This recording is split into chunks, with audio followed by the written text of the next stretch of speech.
আপুনি Assam valley academy জন্মলগ্নৰ পৰা জড়িত আছিলে কিন্তু হঠাৎ বোধহয় 2021 চনত কিন্তু হঠাৎ তাৰ পৰা আপুনি অব্যাহতি ল'লে আপোনাৰ সেইটো ব্যক্তিগত সিদ্ধান্ত আছিল নে আসলতে যেতিয়ালৈ আইডিঅলজি মিলে যেতিয়ালৈ এটা সমিল মিল থাকে তেতিয়ালৈ আমি তাত আছো মই মোৰ প্ৰয়াসটো জাৰি ৰাখিছোঁ বহু ক্ষেত্ৰত কি হয় প্ৰাইভেট অনুষ্ঠানবোৰত এটা হেঁচা থাকে সাহিত্য সভা বুলি ক'লে এনেকুৱা নহয় যে কেইজনমান ব্যক্তি কিন্তু বৰ্তমান সময়ত সাহিত্য সভা কিছুমান পৰ্যায়ত যেন আমি সমালোচনা কৰিব পৰা হৈছে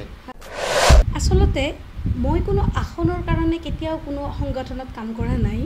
প্ৰথম কথা আসনটো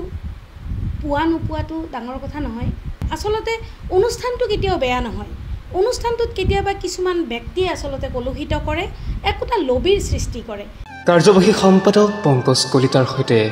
আলোকপথ এইবাৰ অতিথি বিশিষ্ট কবি সাহিত্যিক বৰ্ণালী শৰ্মা গোট মঙ্গলবাৰে সন্ধিয়া 6 বজাত